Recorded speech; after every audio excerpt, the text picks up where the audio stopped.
మొదటి గ్రంథం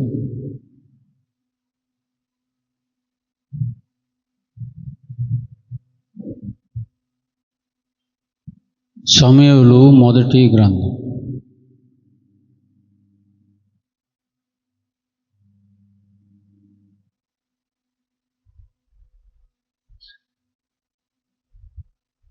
8వ అధ్యాయం. 8వ అధ్యాయం మొదటి నుండి. సమూయేలు ప్రవక్త గారు వృద్ధుడైనప్పుడు తన కుమారులను ఇశ్రాయేలీయుల మీద న్యాయాధిపతులుగా నియమించెను. అతని జ్యేష్ఠ కుమారుని పేరు యేవేలు,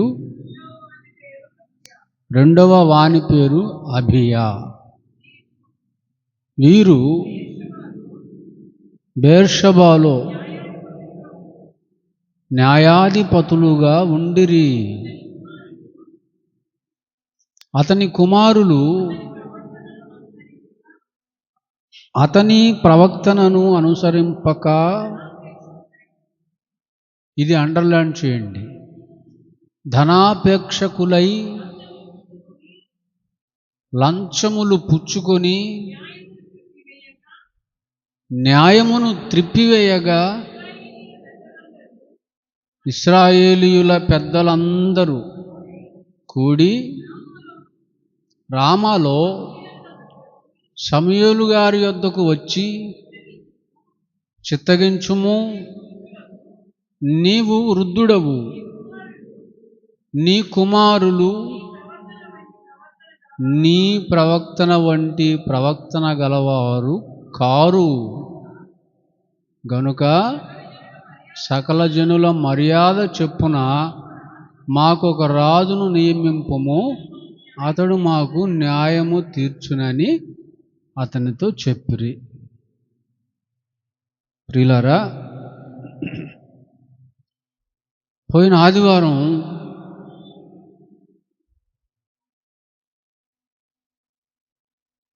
ఈ అంత్య దినాలలో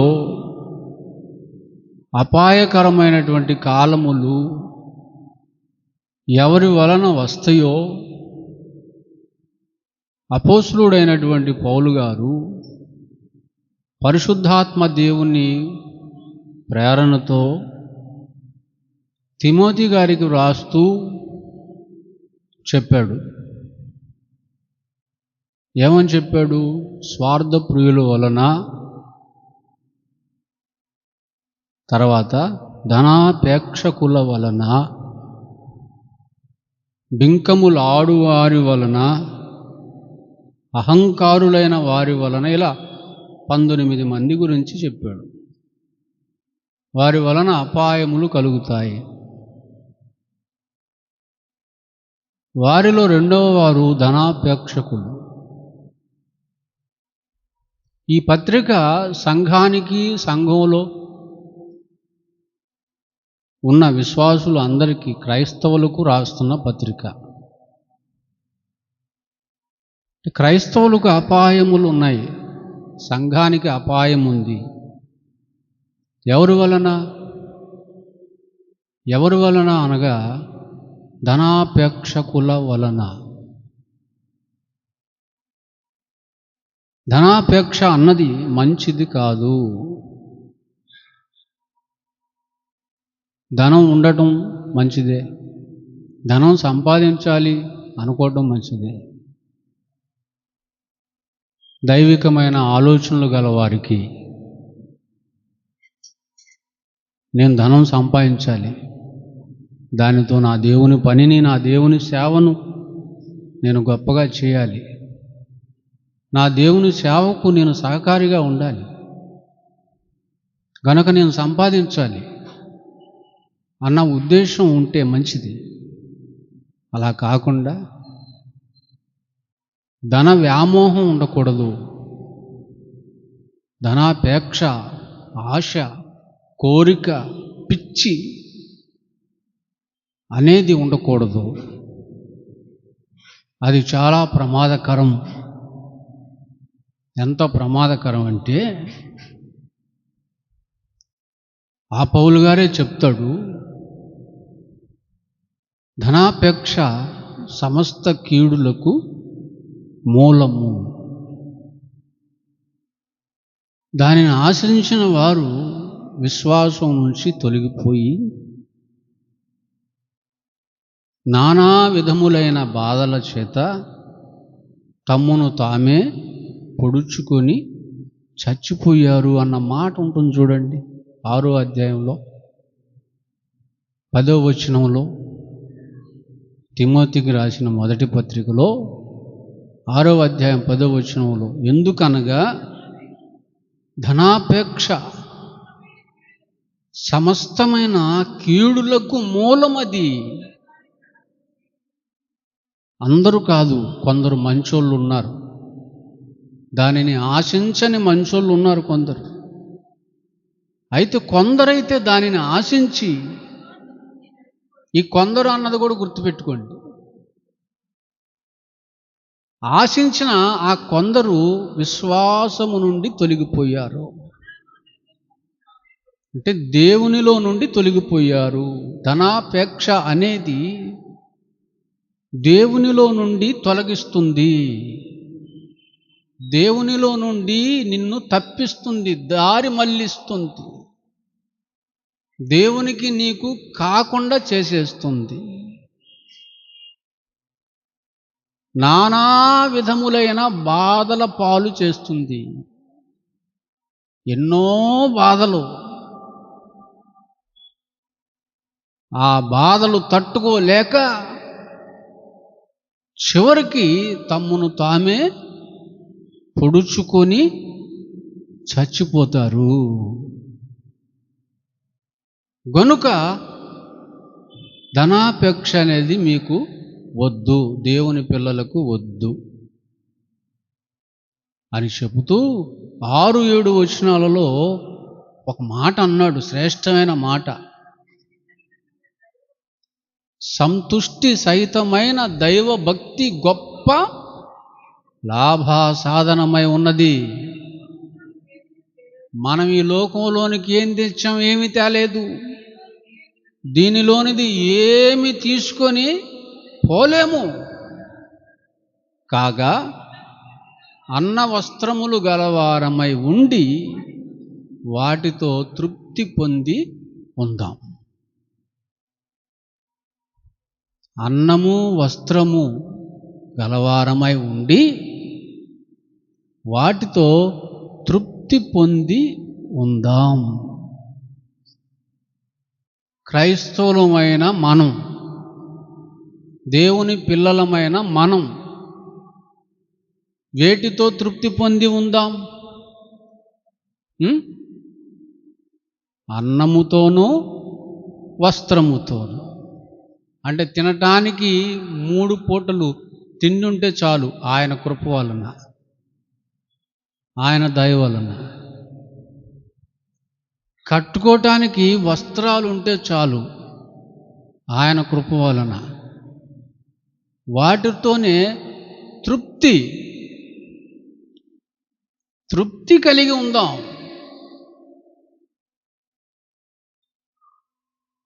ఇవి చాలు అనుకుందాం, ఇవి చాలు, ఇంకేం అవసరం లేదు. ఎందుకు? ఏమి తేలేదు, ఏమి తీసుకొని పోలేము గనుక వీటితో తృప్తి కలిగి ఉందాం. తృప్తి అనేది నీ భక్తికి ఎంతో దోహదపడుతుంది. నీ భక్తి సాధనకు తృప్తి అనేది ఉపయోగపడుతుంది.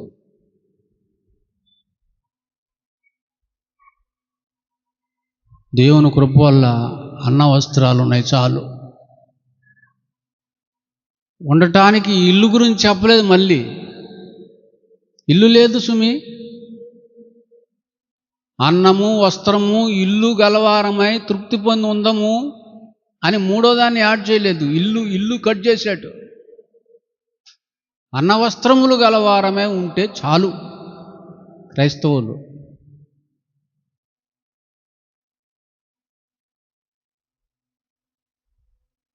అన్యాయం లేకుండా అన్నం ఉంటే చాలు. వెలగల వస్త్రాలు అవసరంలా, వస్త్రాలు ఉంటే చాలు. వాటితో తృప్తి కలిగి ఉందాం. వెలగల వస్త్రాల మీద వద్దు, రుచిగల పదార్థముల మీద వద్దు. గొంతు దాడితే ఏం తిన్నామో తెలీదు. అదేంటండి, ఆయన పిల్లలకు ఆయన ఏది తక్కువ చేయడు. ఆయన మీద విశ్వాసం ఉంచిన వారికి, ఆయనను నమ్ముకున్న వారికి అన్నము తక్కువ కాదు, వస్త్రము తక్కువ కాదు. ఎందుకంటే ఆయన విడువడు, ఎడబాయడు. విడువని దేవుడు నీకుండగా, ఎడబాయని దేవుడు నీకుండగా అన్న వస్త్రములు చాలవా? అవి కాక నీకు ఎన్నో అవసరాలు ఉండొచ్చు. అవన్నీ ఆయనే చూసుకుంటాడు. ఆయన సమయోచితమైన సహాయము చేత వాటిని తీర్చుకుంటూ ఆశ్చర్య కార్యాలు చేసుకుంటూ అద్భుతంగా నిన్ను నడిపిస్తాడు, పోషిస్తాడు. క్రైస్తవులు ఇలా ఉండాలా? దేవుని పిల్లలు ఇలా ఉండాలా? ఇది తెలియక ఎందరో సంపాదన సందడిలో ఉండిపోయారు, మునిగిపోయారు, బిజీ అయిపోయారు, పిచ్చోళ్ళు అయిపోయారు.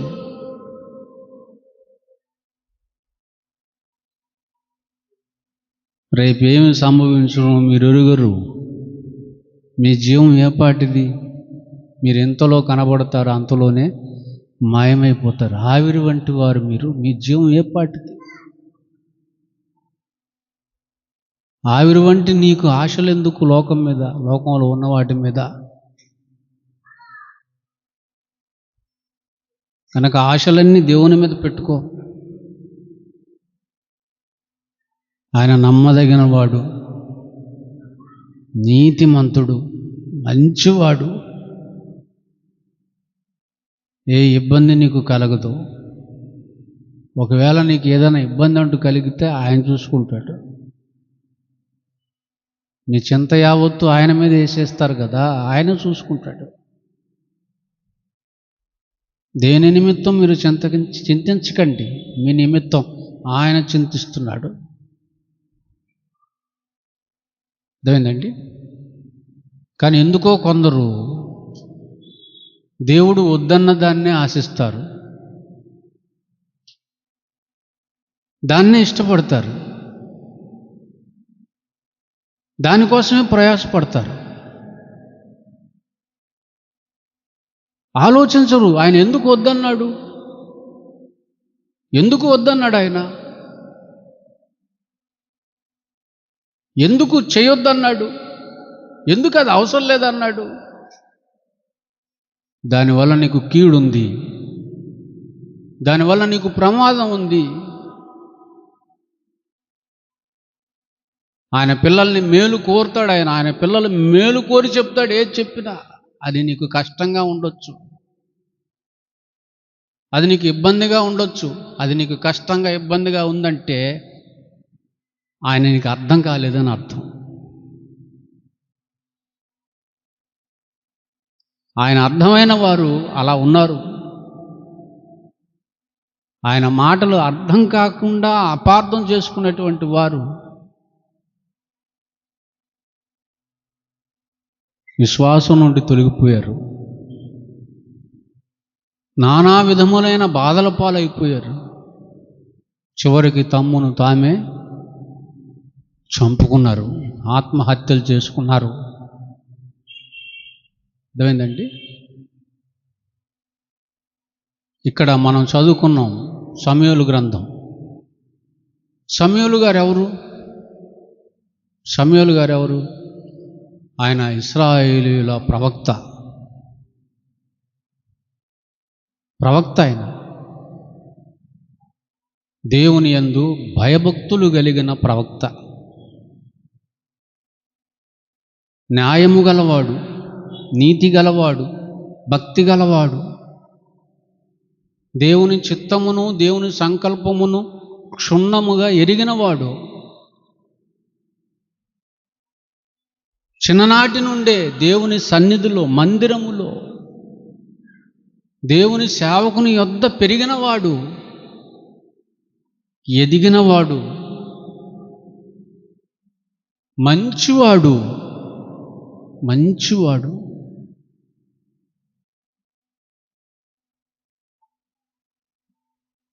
దేవునితో మాట్లాడతాడు, దేవుని స్వరాన్ని వింటాడు.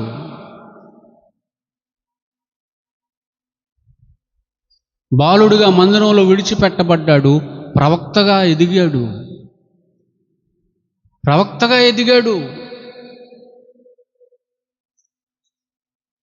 మంచి పవర్ఫుల్ ప్రవక్త.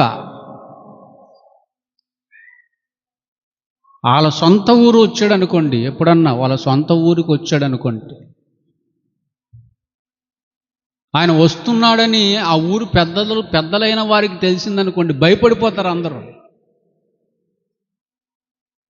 ఎందుకు భయపడతారు? సమాధానంగా వస్తున్నాడా లేదా కోపంతో ఏమన్నా వస్తున్నాడా?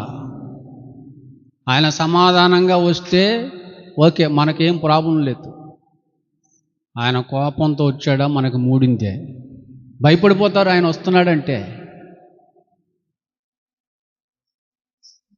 అంత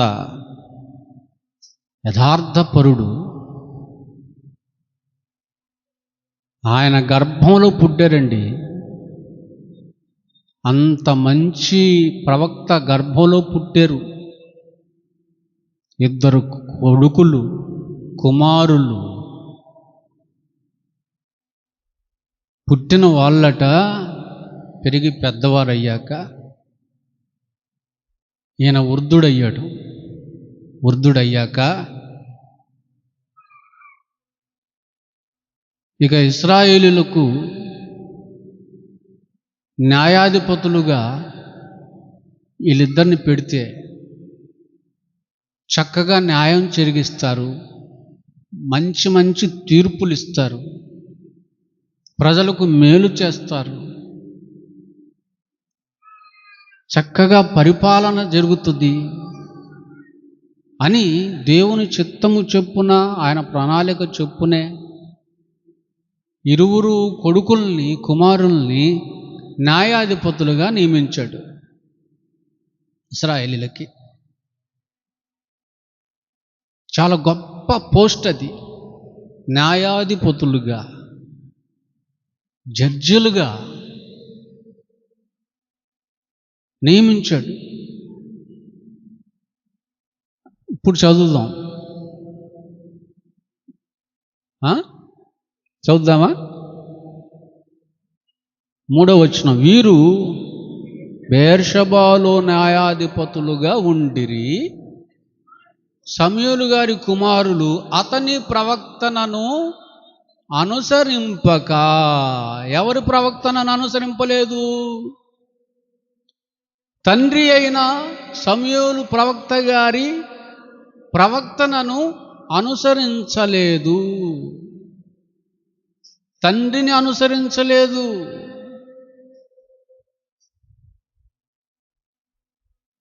ఎంత మంచి ప్రవక్తన గలవాడండి తండ్రి. దేవుడు మెచ్చుకునే ప్రవక్తన గలవాడు.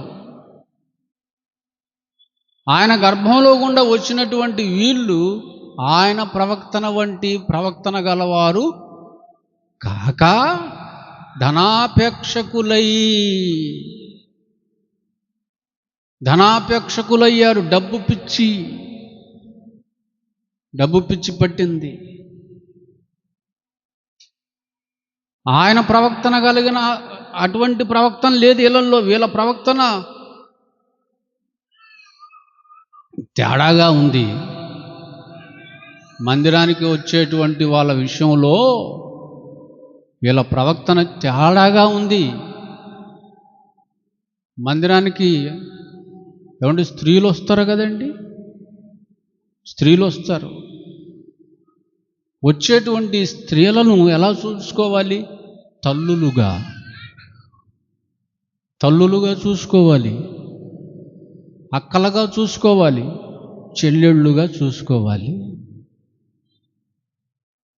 అలా చూసుకోవట్లేదు. వీళ్ళ ప్రవక్తన తేడాగుంది. సమూయేలు గారు అలా చూసుకున్నాడు.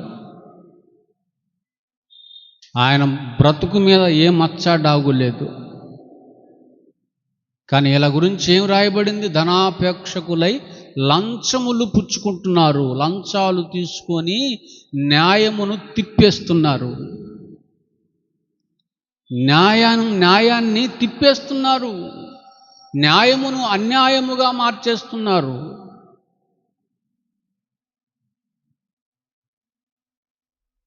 లంచం అనగా అమ్ముడుపోతున్నారు డబ్బు కోసం. ఎందుకు లంచాలు తీసుకుంటున్నారు? ఎందుకు లంచాలకు మరిగారంటే ధనాపేక్షకులైపోయారు కనుక. ధనాపేక్షకులైపోయారు. ఇశ్రాయేలీయుల పెద్దలందరూ కూడి రామాలో సమూయేలు వద్దకు వచ్చి, చిత్తగించుము, నీవు వృద్ధుడవు, నీ కుమారులు నీ ప్రవక్తన వంటి ప్రవక్తన గలవారు కారు గనుక సకల జనుల మర్యాద చెప్పున మాకు ఒక రాజును నియమింపుము, అతడు మాకు న్యాయము తీర్చునని అతనితో చెప్పాను. ఇక నీ కొడుకులు మాకు వద్దు అంటున్నారు. వద్దు, నీ కొడుకులు మాకు వద్దు, మంచోళ్ళు కాదు. నువ్వు మంచోడివే, నీ కొడుకులు మంచోళ్ళు కాదు. నువ్వు ధనాపేక్ష లేని వాడివి, నువ్వు లంచం పుచ్చుకోవు, నువ్వు చాలా స్ట్రిక్ట్గా ఉంటావు. కానీ నీ ప్రవక్తన వంటి ప్రవక్తన గలవారు కాదు నీ కొడుకులు.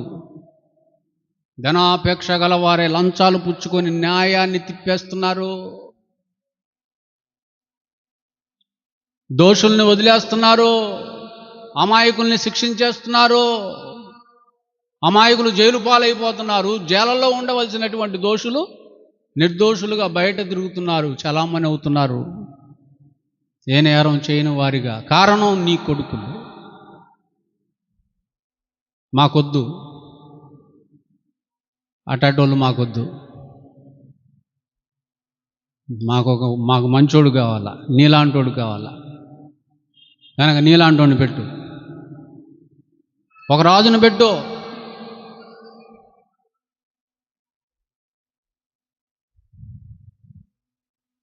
చూసారండి? ఎందుకో ప్రియులారా, మంచోళ్ళ కడుపులో మంచోళ్ళు పుట్టరు. ఎందుకో? పుట్టడం బాగానే పుడతారు, కానీ ఎట్ట పెరుగుతారు వాళ్ళు? చెడ్డవారిగా మారిపోతారు. చెడ్డవారిగా. వాళ్ళ నాన్న మంచోడేనండి, వీడేనండి పనికి మాలోడు. వాళ్ళ అమ్మ చాలా మంచిదండి, ఈ పిల్లేనండి దరిద్ర పిల్ల. వాళ్ళ అమ్మ బుద్ధులు రాలేదండి, వాళ్ళ అమ్మ గుణగణాలు రాలేదండి. ఇది పెద్ద తేడా అండి. వీడు పెద్ద తేడా అండి. వీడు రటమాతపోడు అండి, వీడు మూర్ఖుడండి, వీడు దుర్మార్గుడు అండి, వీడు అని సమాజం నిందిస్తుంటుంది. మంచివారికి మంచివారే పుట్టాలి కదా.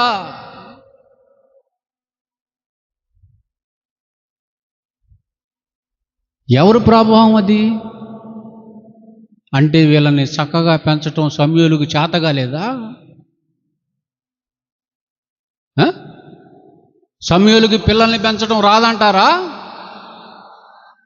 సమూయేలు వల్ల వీళ్ళిద్దరు ఇలా తయారయ్యారంటారా? సమూయేలు గారిని ఒక్క మాట అనడానికి వీల్లేదు.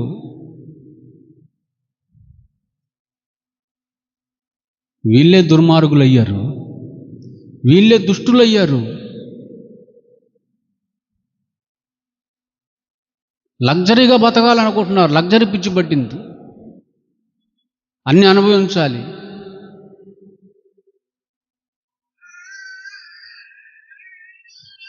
సేవకుడు ఏం చేస్తాడు చెప్పండి? సేవకుడు ఏం చేస్తాడు?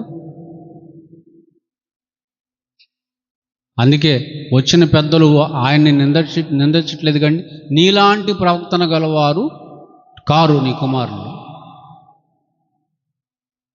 నీలాంటి వాడిని ఒకరిని పెట్టు మాకు రాజుగా.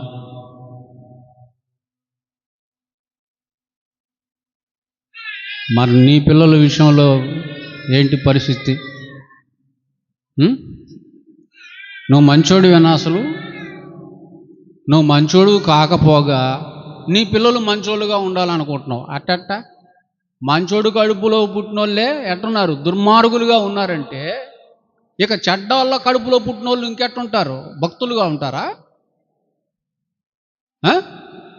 మీరు సక్రమంగా ఉంటే వాళ్ళు సక్రమంగా ఉండే అవకాశం ఉంటుంది. మీరే దుష్టులుగా ఉంటే వాళ్ళు సక్రమంగా ఉండే అవకాశం ఉండదు. రేపు రోజున సమాజం నిందిస్తుంది ఖచ్చితంగా. తల్లిదండ్రులైనటువంటి వాళ్ళు మారకపోతే రేపు సమాజం నిందిస్తుంది. మీరు మారారమ్మా మీ పిల్లలు మారటానికి? మీరు బతుకుతున్నారా దేవుని కోసం మీ పిల్లలు బతకడానికి? మీరు భక్తిగా ఉన్నారా మీ పిల్లలు భక్తిగా ఉండటానికి? మీరు క్రమంగా ఉన్నారా మీ పిల్లలు క్రమంగా ఉండటానికి? మీ పిల్లలు నాశనం అయిపోవటానికి, చెడిపోవటానికి, దారి తప్పటానికి కారణం మీరే అని రేపు ఖచ్చితంగా సమాజం నిందిస్తుంది. ఎందుకు నిందిస్తుంది తెలుసా? నిందించే స్టేజ్లో మనం ఉన్నాం. మనం ఉన్న ప్లేసు నిందించే ప్లేసు. మనం ఏందో మహాభక్తులం అయిపోయినట్టు, పర్ఫెక్ట్ అయిపోయినట్టు మన పిల్లల్ని వెనక దాచేసి ఇతరుల పిల్లల మీద పడి ఎడుతుంటాం ఎప్పుడు. ఏంటండి వాళ్ళ పిల్లలు అట్టున్నారు, ఏంటండి వీళ్ళ పిల్లలు ఎట్టున్నారు? ముందు నీ పిల్లలు ఎట్టున్నారు చూడు. అసలు నీవు ఎట్టున్నావు? అసలు నీ బతికేంది?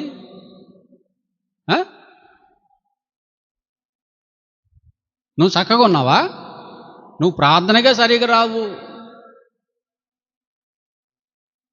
కుటుంబంతో ప్రార్థనకు వస్తావు నువ్వు? కుటుంబంతో ప్రార్థనకు వస్తావా? ఎవరినొకరిని వదిలేసి వస్తావు, దెయ్యానికి అప్పచెప్పి వస్తావు, లోక జ్ఞానానికి అప్పచెప్పి, వెర్రి జ్ఞానానికి అప్పచెప్పేసి వస్తావు. ఇక ఇతరులని సరిచేసే హక్కు అధికారం నీకు ఏడుంది? నీతి మాటలు చెప్పి హక్కు అర్హత ఎక్కడుంది? ఇతరులకు చెప్పే స్థితిని, బోధించే స్థితిని కోల్పోతావు.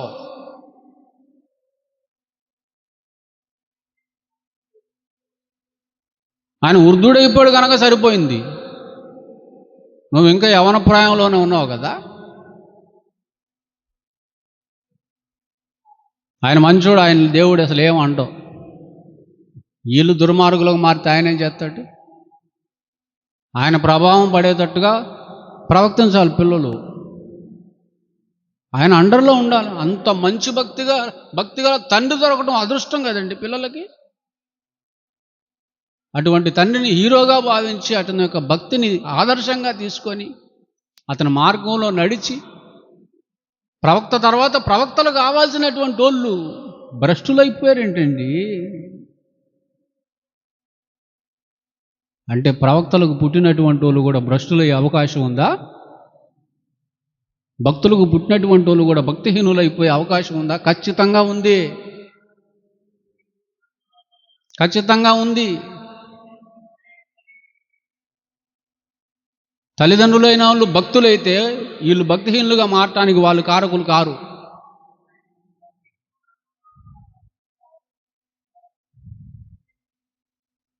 తల్లిదండ్రులు భక్తిహీనులైతే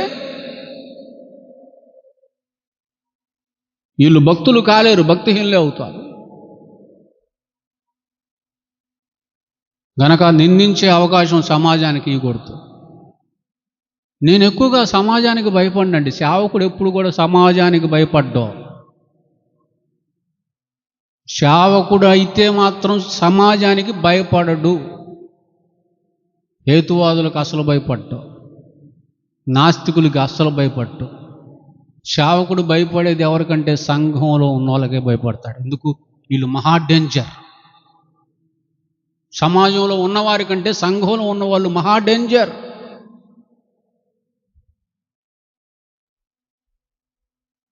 సేవకుని పిల్లలు దారి తెప్పారనుకోండి, పైకి అనేవాళ్ళు కొంతమంది, పైకి అనకుండా లోపల అనేవాళ్ళు బోల్డ్ మంది. బోధ మాత్రం బ్రహ్మాండంగా చేస్తాడు, ఎరగదీసేస్తాడు. నా అంత తోడు లేడు అంటాడు, స్ట్రిక్ట్ అంటాడు, అదంటాడు, ఇదంటాడు. ఓ మమ్మల్ని బాండ్లు వేసి ఏపుతుంటాడు. కానీ చూడండి, కొడుకు చూడండి ఎట్టున్నాడు, కొడుకుని చూడండి ఎట్ట తయారు చేశాడు, కూతురుని చూడండి ఎట్ట తయారు చేశారా. కొడుక్కు చెప్పుకోలేడు, పిల్లలకు చెప్పుకోలేడు, మాకు చెప్తాడు అని లోపల అనుకునే వాళ్ళు ఎక్కువ. ఎవరో ఉంటారండి షార్ట్ టెంపర్లు, వాళ్ళైతే అడిగేస్తారు, పేతుళ్ళట్టు అడిగేస్తారు. ఏందయ్యా నీ కుటుంబమే దారిలో లేదు, మమ్మల్ని దారిలో ఉండమని బాధ చేస్తున్నావు సిగ్గుశారం లేకుండా అని అడిగే షార్ట్ టెంపర్లు కూడా లేకపోలేదు. తొందరపాటు గలవారు, ఉద్రేకపాత్మ గలవారు. అందుకే సంఘంలో ఉన్నవారికి భయపడతాడు సేవకుడు. అందుకని పిల్లల్ని జాగ్రత్తగా పెంచుకుంటాడు. విశ్వాసుల్ని తయారు చేయాలి. విశ్వాసుల్ని తయారు చేసి పిల్లల్ని తయారు చేయకపోతే, కడుపున పుట్టిన పిల్లల్ని తయారు చేయకపోతే, మమ్మల్ని తయారు చేయడం పక్కన పెట్టు, ముందు నీ కొడుకుని తయారు చేసావా, నీ కూతురుని తయారు చేసావా అంటారు. మీరే అంటారు. ఆ సంగతి గ్రహించినటువంటి సేవకుడు కుటుంబం మీద కూడా కాన్సన్ట్రేషన్ చేస్తాడు. ముందు భార్యను తన అడుగుజాడలో నడుచుకునేటట్టుగా చేసుకుంటాడు. తర్వాత కుమారులు ఉంటే కుమారులు దేవుని పరిచర్యకి వినియోగపడేటట్లుగా మార్చుకుంటాడు. కుమార్తెలు ఉంటే కుమార్తెలను దేవుని సేవకు వినియోగపడేటట్లుగా చేసుకుంటాడు. విశ్వాసులకు అన్నీ నేర్పుతున్నట్టుగా తన పిల్లలకు కూడా అన్నీ నేర్పుకుంటాడు. నేర్చుకోవాలి కదా. విశ్వాసులు ఉండొచ్చు, ఉండకపోవచ్చు ఆయనతో. ఈ రోజుల్లో విశ్వాసులు ఎట్టాటోళ్ళు అంటే నమ్మకస్తులే. ఎంతవరకు నమ్మకస్తులో తెలుసా? వాక్యం తగలనంత వరకు నమ్మకంగా ఉంటారు. వాక్యం తగలలేదనుకో, 10 ఏళ్ళు వాక్యం తగలలేదనుకో, 10 ఏళ్ళు ఉంటారు. 10 ఏళ్ళు ఉన్న తర్వాత వాక్యం తగిలిందనుకో మానేస్తారు. లేరా అట్టాటోళ్ళు? అట్టాటోళ్ళు లేరా? నాతో 10 సంవత్సరాలు ఉండి నన్ను వదిలిపెట్టేసి వెళ్ళిపోయిన వాళ్ళు లేరా? ఎందుకు వెళ్ళిపోయారు వాళ్ళు? 10 ఏళ్ళు వాళ్ళకి వాక్యం తగలలేదు. 10 ఏళ్ల తర్వాత వాక్యం తగిలేసరికి వెళ్ళిపోయారు. అంటే వాళ్ళ నమ్మకం ఎంతవరకు ఉంటారు దేవుల్లో? ఎంతవరకు ఉంటారు సంఘంలో? వాక్యం తగలనంత వరకే వాళ్ళు నమ్మకస్తులు.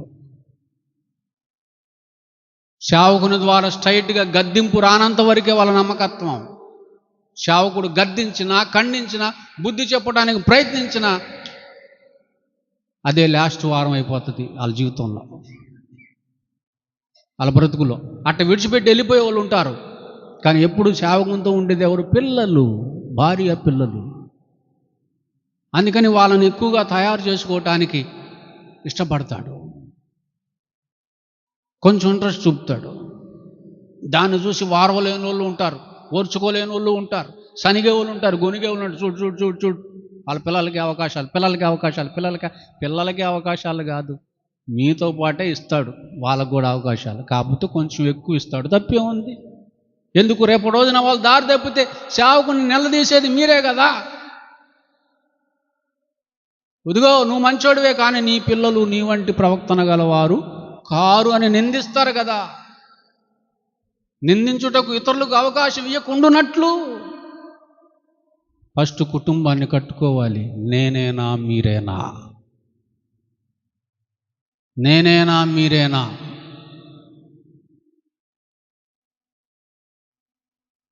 నన్ను నిందించే వాళ్ళు కొందరు ఉంటారు, మిమ్మల్ని నిందించే వాళ్ళు కూడా కొందరు ఉంటారు కదా. నన్ను నిందించే వారికి నేను అవకాశం ఇవ్వకుండానట్లు, మిమ్మల్ని నిందించే వారికి మీరు అవకాశం ఇవ్వకుండానట్లు ఉండవలెను కదా. నిందారహితుడని పేరుంది నోవాహు గారికి. సంఘాన్ని నడిపించేవాడు నిందారహితుడై ఉండాలని ఉంది. అర్థమైందండి? కనుక జాగ్రత్తగా ఉండండి. అయ్యా, నువ్వు ధనాపేక్ష లేనోడివి మాకు తెలుసు, చిన్నప్పుడు నుంచి చూస్తున్నావు నేను. నువ్వు లంచం పుచ్చుకోనువు, కానీ నీ పిల్లలు నీలాంటి కాదు. ఆ మాట మన బ్రతుకులు రాకుండా ఉండాలి. ఆ మాట సమూయేలు గుండెని పిండేసి ఉంటుందండి. సమూయేలు హృదయం పగిలిపోయి ఉంటుంది. వెళ్ళి దేవుని సన్నిధిలో పడిపోయాడు, దేవా అని.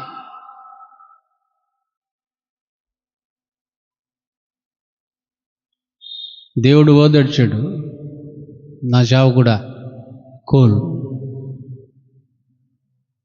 మంచోడిని ఒకడిని పంపిస్తాను, రాజుగా అభిషేకించు. సౌలు చాలా మంచోడు, చాలా మంచివాడు. సౌలు రాజు నియమించేశాడు. అర్థమైందండి? కనుక ఆ స్థితి, ఆ గతి మనకు పట్టకూడదు. ఆ తర్వాత ఏమయ్యారు వాళ్ళు? విశ్వాసం నుండి తొలగిపోయారు. పోస్ట్ పోయిందా? న్యాయాధిపతుల పోస్ట్ పోయిందా? జడ్జి పోస్ట్ ఊడిపోయిందా? విశ్వాసం నుంచి తొలగిపోయారు. ఇక వాళ్ళ జీవితాలు, వాళ్ళ బ్రతుకులు బాధల పాలు అయిపోయాయి. బాధల పాలు. తమ్మును తామే పొడుచుకొని చస్తారు.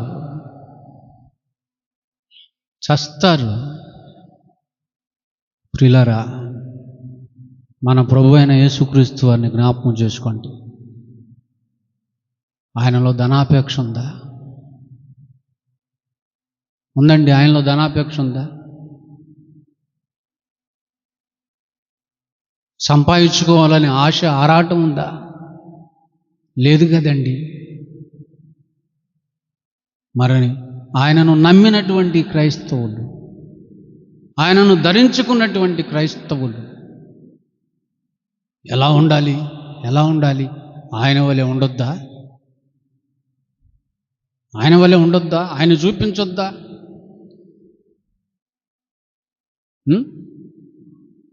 ఆయన వలె కాక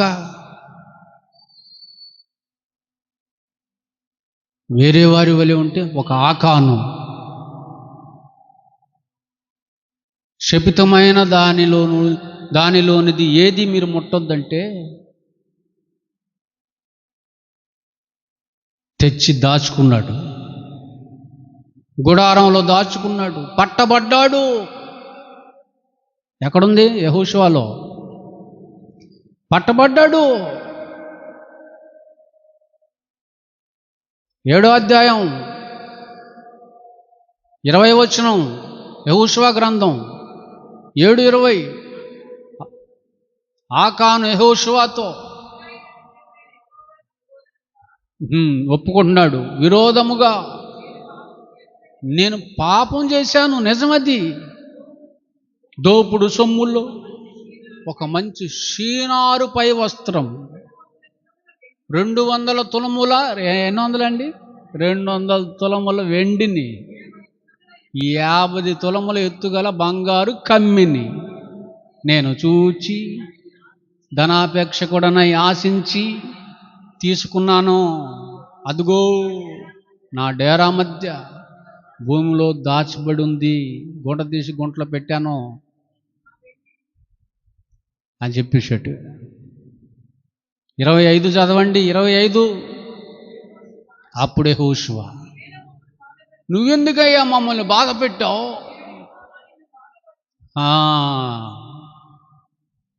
దేవుడు నిన్ను బాధపరుస్తాడు. అందరూ రాళ్ళతో వాళ్ళని చావగొట్టేశారు. బా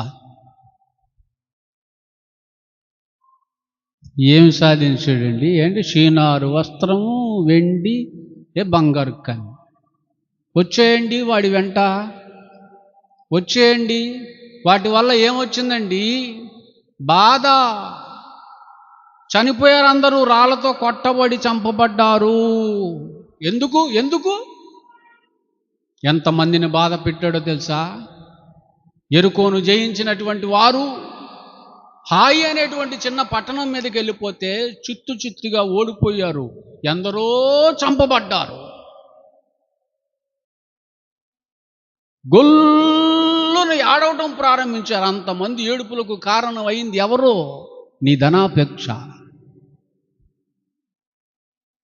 నీ ధనాపేక్ష. ఎందరిని బాధ పెట్టావు? ఎంతమంది విధవరాళ్ళు అయిపోయారు నీ వల్ల? ఎంతమంది యుద్ధ వీరులు చనిపోయారు? అంతమందిని బాధ పెట్టినాను. నిన్ను దేవుడు బాధ పెడతాడు. రాళ్ళతో కొట్టి చంపేశారంతే, సంతతే లేకుండా పోయింది. అందుకే అన్నాడు, ధనాపేక్ష సమస్త కీడులకు మూలం.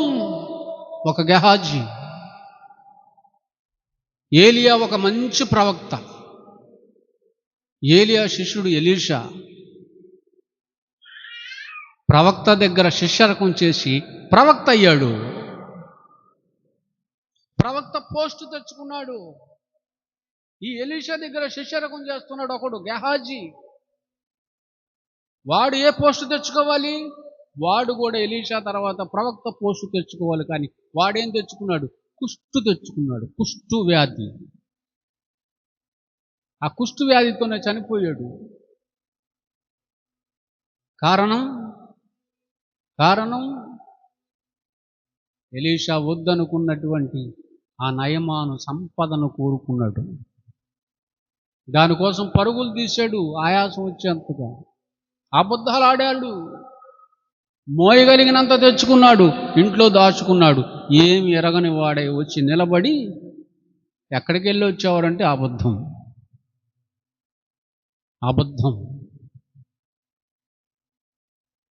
ప్రవక్తకు తెలీదండి?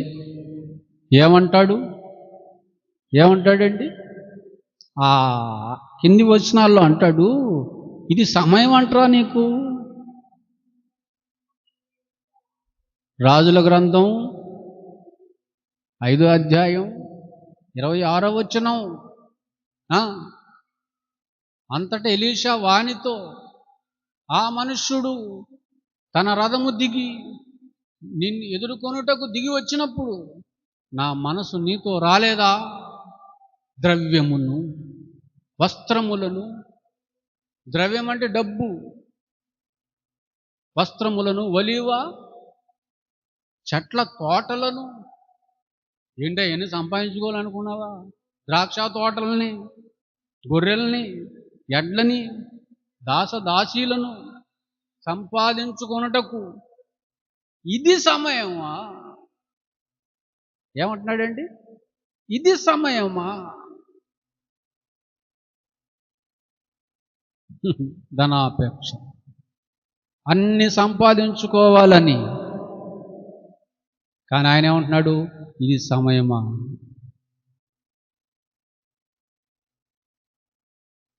గనక నిన్ను వెంబడించేది అవి కాదు, నిన్ను వెంబడించేది కుష్ఠరోగం. సమస్త కీడులకు మూలం ఏంటది? ధనాపేక్ష. కొందరు దానిని ఆశించి, సమూయేలు కుమారులు ఆకాను, గెహాజీ, ఇస్కరియోతు యూదా డబ్బు కోసం, 30 వెండి నాణ్యముల కోసం నమ్మక ద్రోహం చేశాడు.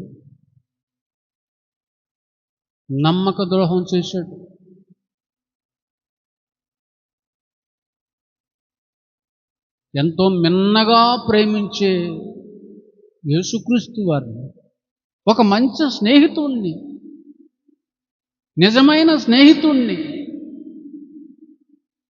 ప్రాణం పెట్టునంతగా ప్రేమించగలిగే స్నేహితుణ్ణి, గురువును, పరలోకానికి మార్గం చూపే మార్గదర్శిని, రక్షకుణ్ణి శిక్షకు అప్పగించాడు, మరణానికి అప్పగించాడు.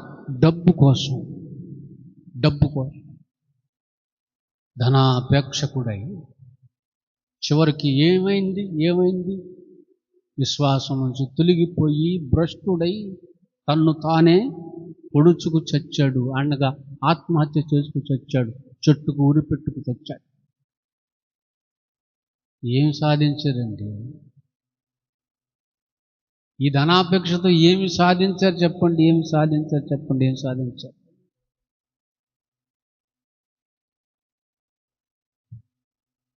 యేసుక్రీస్తు వారిని వెంబడించిన బ్యాచ్ల్లో ఒక బ్యాచ్ ఉందండి. ధనాపేక్ష గల బ్యాచ్. అది ధనాపేక్ష గల బ్యాచ్. సద్దూకయుల బ్యాచ్. చదవండి లూకా సువార్త 7వ అధ్యాయం చదవండి. 7వ అధ్యాయం 14వ వచనం. 16 అమ్మ. లూకా 16. లూకా సువార్త 16వ అధ్యాయం 14వ వచనం. ధనాపేక్ష గల పరిసయ్యులు ఎవరట? ధనాపేక్ష గల పరిసయ్యులు. ఈ మాటలన్నీ విని ఏమండి, యేసుక్రీస్తు వారు మాట్లాడిన మాటలన్నీ విన్నారు, కానీ ఏది ఎక్కలేదు వాళ్ళ బుర్రకి. ఏది ఎక్కలేదంటే అర్థం ఏంటి? ఎక్కించుకోలేదు. మీరు కూడా అంతే కదా, కొంత వస్తారు కానీ ఎక్కించుకోరు. వినరు మీరు.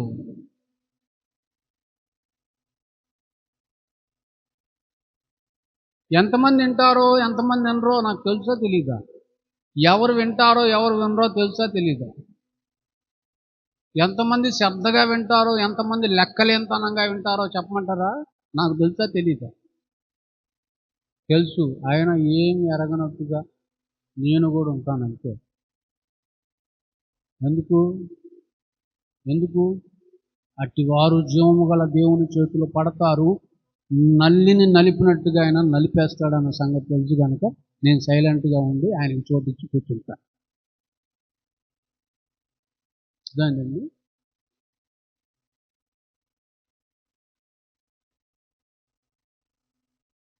ఆయన మాటలని విన్నారు కానీ ఆయన మాటలేమి ఎక్కలేదు. చదవండి.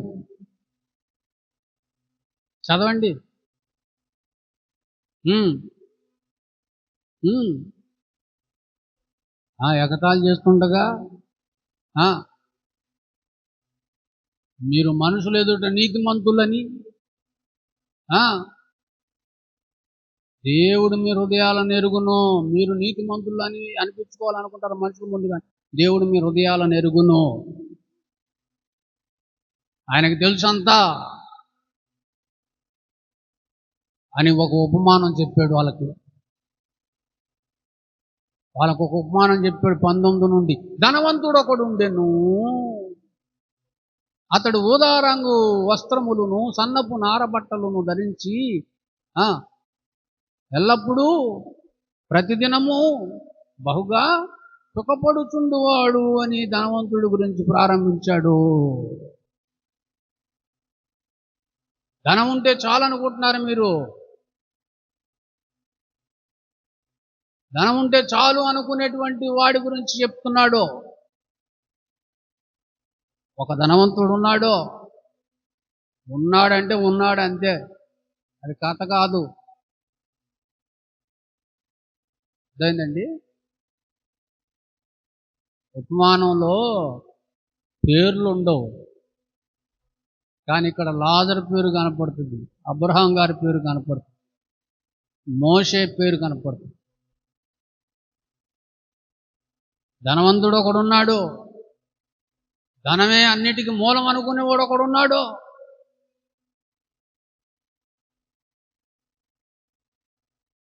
ధనం ఉంటే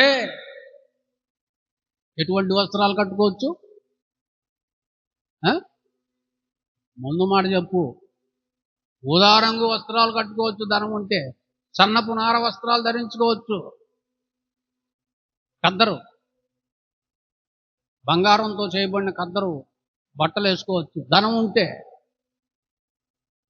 ధనం ఉంటే దేన్ని నేను అనుభవించవచ్చు. ధనం ఉంటే కోరుకున్న తిండి తినొచ్చు. ధనం ఉంటే ఏది తాగాలనుకుంటే అది తాగొచ్చు. ధనం ఉంటే ఎలా సుఖపడాలనుకుంటే అలా సుఖపడవచ్చు. ధనం ఉంటే ధనం ఉంటే ధనం ఉంటే ధనం ఉంటే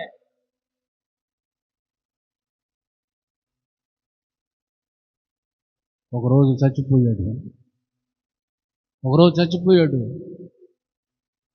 తర్వాత ఎక్కడ కనపడుతున్నాడు? పాతాళములో, యాతనకరమైన స్థలములో, ఈ అగ్ని జ్వాలలో నేను యాతన పడుతున్నాను.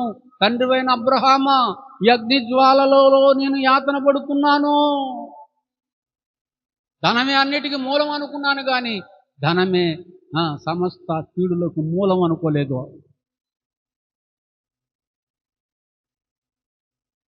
అబ్రహామా, ఇంకోటి తెలుసా? భూమి మీద ఉన్నోళ్ళు కూడా డబ్బు పిచ్చి పట్టుకున్నారు. భూమి మీద ఉన్నోళ్ళు కూడా డబ్బు డబ్బు డబ్బు డబ్బు ధనాపేక్ష కలిగి ఉన్నారు.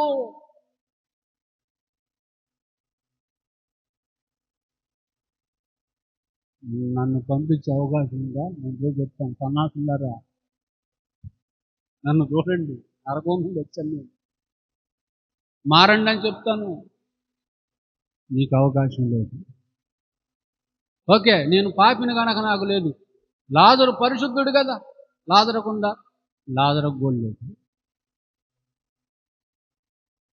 మరి అట్టయితే ఎట్టా? అందరూ డబ్బు పిచ్చితో ఉన్నారు భూమి మీద.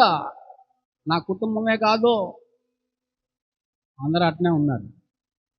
ఏం చేయాలి వాళ్ళని? మరి వాళ్ళెట్టా ఇది తప్పించుకోవాలంటే అది ఎట్టా అంటే అక్కడ సేవకులు ఉన్నారుగా,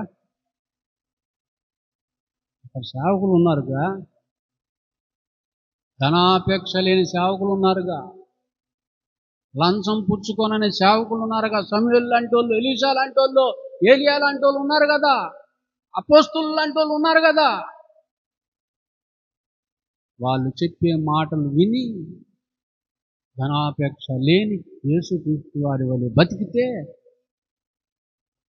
నువ్వున్న స్థలాన్ని తప్పించుకొని లాజరున్న స్థలానికి వచ్చేస్తావు. అదే మార్గం ఏంటి? అదే మార్గం. ఒక్కసారి నువ్వు ధరించుకున్న యేసుంటుంది, ఆయన గురించి రిక్తుడు అని రాయబడింది. రిక్తుడు వెళ్తా పోబాక, టైం ఉంది.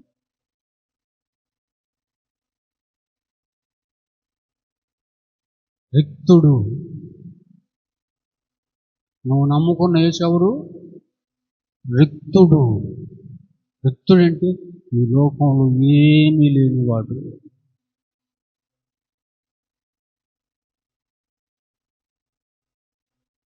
ఆయన నమ్మావు, నువ్వు బాప్తిసం ద్వారా ఆయన్ని ధరించుకున్నావు. నువ్వు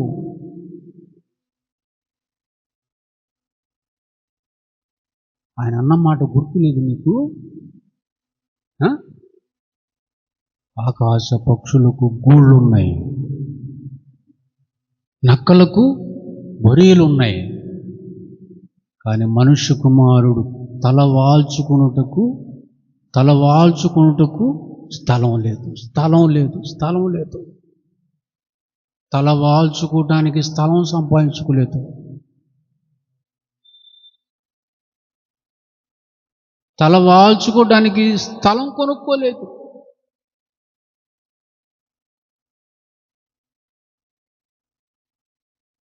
మరి నువ్వేంది ఎట్టున్నావు?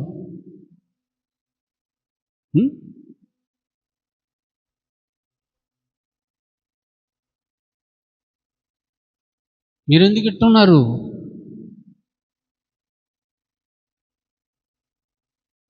బోధకుడా పన్ను కట్టాలి,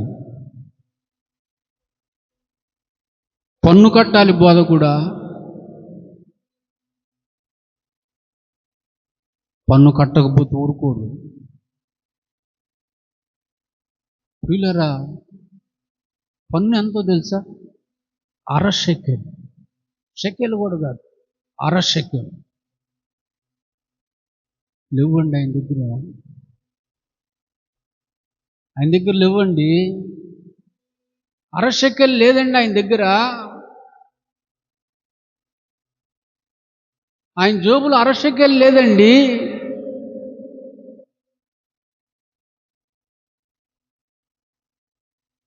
ఉంచుకోడండి ఆయన.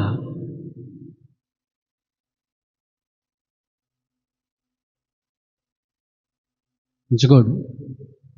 అవసరం తీరాలి కదా. అవసరం తీరాలంటే దేవుడు ఉన్నాడు. ఆయన ఒక మార్గం చూపుతాడు, ఆ మార్గంలో పుడుపు వెళ్ళాడు, తెచ్చాడు, కట్టేశాడు, అంతే.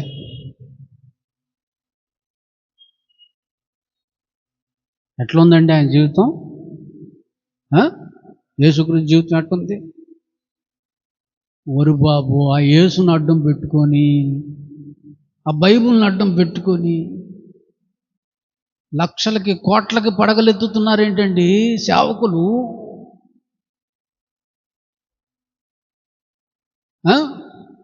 100 కోట్లు 200 కోట్లట చర్చిలు. ఒరు బాబు, 5,000 కోట్లట, 10,000 కోట్లట బ్యాలెన్సులు. ఏంటండి అది? యేసుక్రీస్తు వారి కంటే గొప్పోళ్ళండి, అపోస్తుల కంటే గొప్పోళ్ళండి. అపోస్తులు ఏమన్నారు తెలుసా? వాళ్ళ దగ్గర ఏదైనా దొరుకుతుందేమోనని ఆశతో ఆ దేవాలయం దగ్గర ఉన్నటువంటి భిక్షకుడు ఎదురు చూస్తుంటే వాళ్ళు అంటారు, వెండి బంగారాలు మా దగ్గర లేవు. అపోస్తుల దగ్గర ఏమి లేవంట? వెండి లేదట, బంగారం లేదట. ఇప్పుడు డబ్బులు ఏమైనా ఉన్నాయా? డబ్బులు కూడా లేవు. మరి ఏముందా మీ దగ్గర? యేసు, యేసు తప్ప ఏమి లేవు. ఆ మాట అనగలిగిన సేవకుడు ఉన్నాడా?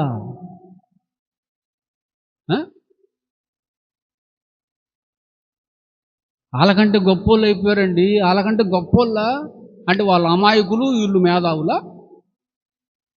వాళ్ళు అన్నీ పోగొట్టుకున్న అమాయకులు, వీళ్ళేమో మహా మేధావులు, మహా జ్ఞానులా? వదిలేయండి, వాళ్ళ బతుకులు అంతే, మారరు. మీరైనా మారండి, మీరైనా మారండి. మీకు కలిగి ఉన్న వాటిని ఇప్పుడైనా అమ్మండి, దేవుని సేవ చేయండి. నశించిపోతున్న ఆత్మల రక్షణార్థమై మీ ఆస్తులను కరిగించండి, మీ కష్టాన్ని హెచ్చించండి. ధనాపేక్ష లేని వారిగా బతకండి, రిక్తులుగా బతకండి, రిక్తులుగా. మీరు నేర్చుకోవాల్సిందే, మీ పిల్లలకు నేర్పించాల్సిందే, ఈ తరం వారికి మీరు చూపించాల్సిందే. యేసు చూపించాడు, నేర్పించాడు, తక్కువ వాడైపోయాడు. అయినా ఉన్నా అన్ని నామముల కంటే పైనామం ఎవరిది? యేసుది. ఇక్కడ ఖాళీగా బతికితే అక్కడ నిండుగా బ్రతుకుతారు. ఇక్కడ క్రింది స్థాయి వారిగా బ్రతికితే అక్కడ అన్ని నామాల కంటే పైనామమైన స్థాయికి వెళ్ళి బ్రతుకుతాడు. అర్థమైందండి? చివరగా చూడండి, తెస్సలోనిక మొదటి తిమోతికి రండి. ముందు తిమోతికి మొదటి పత్రిక, తిమోతికి రాజు మొదటి 6:11 చదవండి. 11 దైవజనుడికి చెప్తున్నాడు, దైవజనుడా, ఓ దైవజనుడా,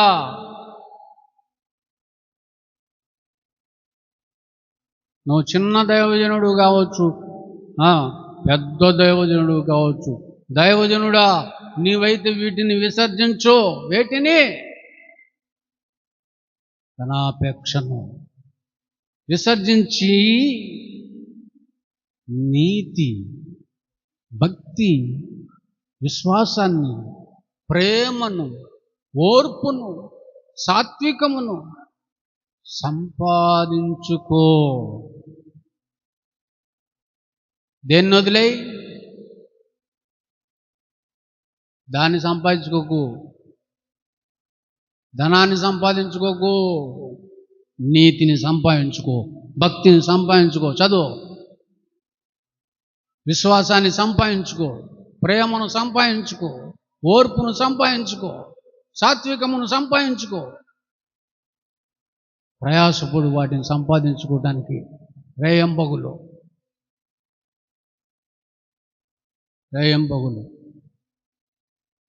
నీకు పొట్టుంది, నీ భార్యకి పొట్టుంది, నీ పిల్లలకి చిన్ని చిన్ని పొట్టలు ఉన్నాయి కనుక కొంచెం కష్టపడు. ఎక్కువగా వీటి కోసం కష్టపడు. ఏమి సంపాదించుకోవద్దు. అందుకే నేనేమి సంపాదించుకోలేదు. 25 సంవత్సరాలు అయింది ఇప్పటికీ, ఏమి సంపాదించుకోలేదు నేను. మొదటి తెస్సలోనిక 2:5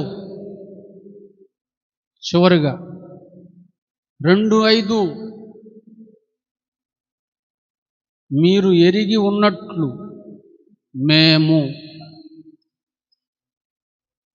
డబ్బుల కోసం ఇచ్చకపు మాటలనైనను ధనాపేక్షను కప్పిపెట్టు వేషమునైనను ఎన్నడూ వినియోగింపలేదు. ఎందుకు? దేవుడే సాక్షి. మేమెన్నడూ కూడా ఇచ్చకపు మాటలు కానీ ధనాపేక్షను కానీ, ధనం కోసం ఇచ్చకపు మాటలు, కల్పన కథలు, బైబిల్లో లేని వాటికి చెప్పండి. నీకు అది జరిగిద్ది, ఇది జరిగిద్ది అని చెప్పు. నువ్వు దేవునికి అంత ఇయ్యాలి, ఇంత ఇయ్యాలి, ఇస్తేనే జరిగిద్ది. ఇటువంటి ఇచ్చకపు మాటలు లేవు ధనం కోసం. మా బతుకులో అది లేదు. దేవుడే మాకు సాక్షి. ప్రియులారా, నా బతుకులో అది లేదు, దానికి మీరే సాక్షి. అవునా కదా? మీరే సాక్షి.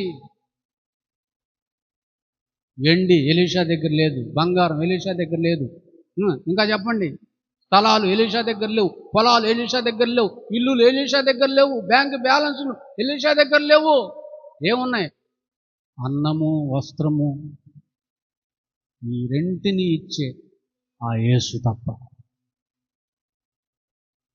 ఏమీ లేవు. అందుకు మీరే సాక్షులు. మీరే సాక్షులు.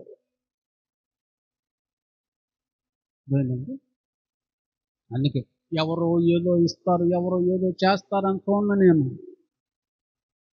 దేవుడు నా చేతికి ఏదైనా ఇస్తే వెంటనే ఖర్చు పెట్టేస్తాను ఆయనకి.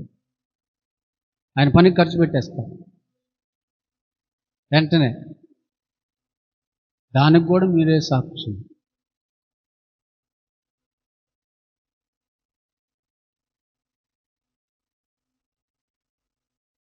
ఎవడో ఒకడు ఒక కోత కూసాడండి,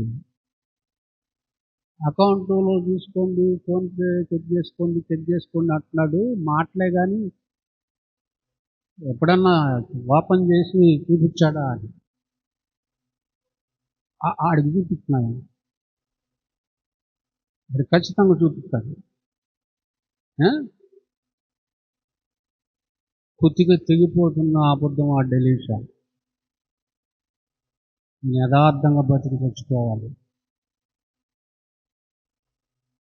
ఆయన సాక్షిగా ఉండి చచ్చిపోవాలి. నేను ఆయన బిడ్డగా ఉండి చచ్చిపోవాలి. ఏంటండి?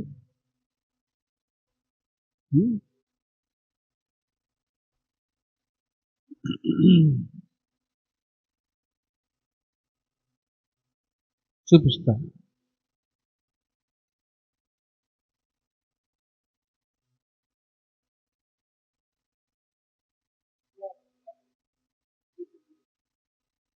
ఎంత ఉందో చెప్పు అందులో. మైక్ తీసుకో. మైక్ ఏది? మైక్ ఏం చేశారా? మైక్ ఏంటి? చెప్పు అందులో ఎంత ఉందో. ₹6.19. అది ఏ pay? PhonePe, Google Pay. Google Pay కూడా చూపిస్తుంది. అంటే ఇదొక అకౌంట్, గూగుల్ పే అకౌంట్ ఉంది. అది చైతన్య గోదావరి. ఇప్పుడు నువ్వు చూసిన ఆంధ్ర బ్యాంక్కి చైతన్యది చూపిస్తా. చైతన్యది ఆంధ్ర నాకు తెలియదు ఎందులో ఏది ఉంటుందో కూడా.